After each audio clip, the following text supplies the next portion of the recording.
Jumat berkah perbuatan adalah cerminan isi hati. Jika hati dipenuhi kebaikan, maka sikap dan tindakan akan baik, begitu juga sebaliknya. Jika yang Anda lakukan adalah jalan kebaikan, maka kebaikanlah yang akan mencarikan jalan bagi Anda. Semoga hari esok lebih baik. Mari kita hindari azab kubur. Kenapa kalau wanita wuzu harus pipis dulu? Kita belajar ilmu toharoh, ada yang tahu maksudnya pipis dulu sebelum wudu? Tentang ibu-ibu dengan mbak-mbaknya yang abis pulang dari pondok. Mbak, tanya dong, saya sering lihat mbak-mbak santri kalau mau sholat, wudu ribet banget, katanya harus pipis dan lepas celana dalam. Emang ada dalil yang mewajibkan itu semua? Jawab, ndak ada dalilnya mbak, cuman ketika hendak sholat kan memang harus suci tubuh, baju, mukena plus tempatnya. Yuk kita bahas dari segi tubuhnya. Kita mulai dari tubuh ya. Untuk setiap perempuan memiliki rutubatil farji, keringat vagina, yang selalu basah, lembab di area kewanitaannya. Dalam hal rutubah, cairan ini dibagi menjadi 3, 1. Ada rutubah, cairan, yang keluar dari dalam, 2. Ada yang keluar dari area tengah-tengah, 3. Ada yang keluar dari luar, bibir vagina. Jika rutubah keluar dari dalam, jelas najis dan harus dibasuh. Jika dari tengah, maka ada qaul yang bilang najis dan ada yang bilang tidak najis. Jika yang keluar dari luar atau area bibir farji, maka sepakat ulama, tidak najis. Dalam hal ini, hanya dokter kewanitaan yang bisa mendeteksi itu keluar dari dalam, tengah atau luar. Kalau kita tidak bisa membedakannya setiap saat. Untuk cairan yang keluar dari vagina wanita, ada kalanya cairan itu putih bening atau kuning encer, yang biasanya keluar ketika muncul syahwat. Cairan ini dinamakan madzi. Lalu cairan yang berwarna putih, keruh kental yang biasa keluar setelah kencing atau ketika mengangkat beban berat, cairan ini dinamakan wazi. Kedua cairan tersebut najis, jadi harus disucikan ketika hendak sholat, maka dari itu dianjurkan melepas CD, membersihkan vagina, kemudian baru berwudu. Untuk bersuci, diutamakan air pancuran atau air yang mancur, bisa dengan selang atau shower. Jika gak ada, boleh dengan menggunakan gayung. Ketika mau mensucikan dengan setengah berdiri, mohon maaf, paha jangan nyingkup, untuk memudahkan membersihkan. Lebih baik dibuka agar lipatan bisa terjangkau. Jika sudah dibersihkan baru dibasuh dari pusar ke bawah. Semua wanita memang mengeluarkan cairan, keputihan, tapi ini bisa dihindari, mengurangi dengan menjaga kebersihan farji. Caranya, setelah pipis keringkan pakai handuk kecil khusus buat itu. Pastikan harus kering karena cairan itu keluar karena farji yang lembab. Jika terpaksa pipis dengan jongkok di toilet, maka posisinya di balik badannya, jangan posisi seperti bab.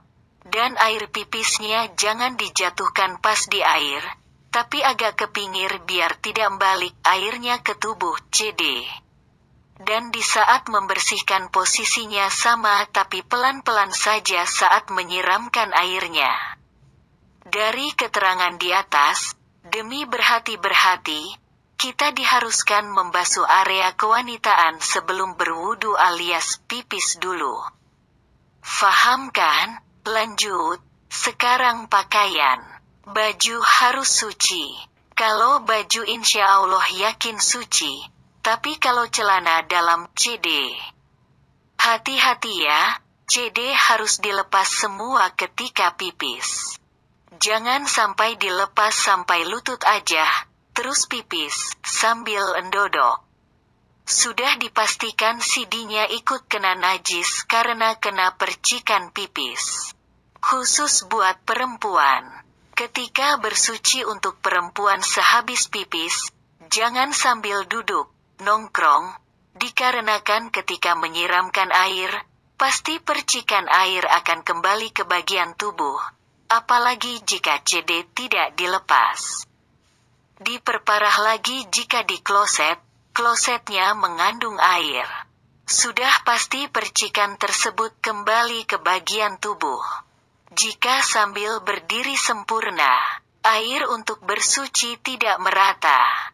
Karena wanita area tersebut banyak lipatan. Lebih baik bersuci setengah berdiri, akan mudah dibasuh lipatan, juga akan meminimalkan percikan air yang kembali ke tubuh.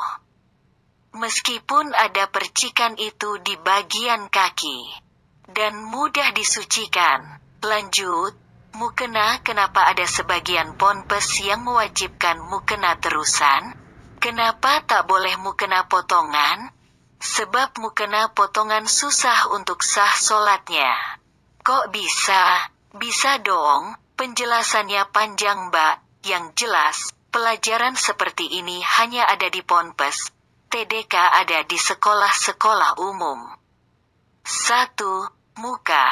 Muka memang bukanlah aurat wanita ketika sholat, jadi hati-hatilah ketika menggunakan mukena.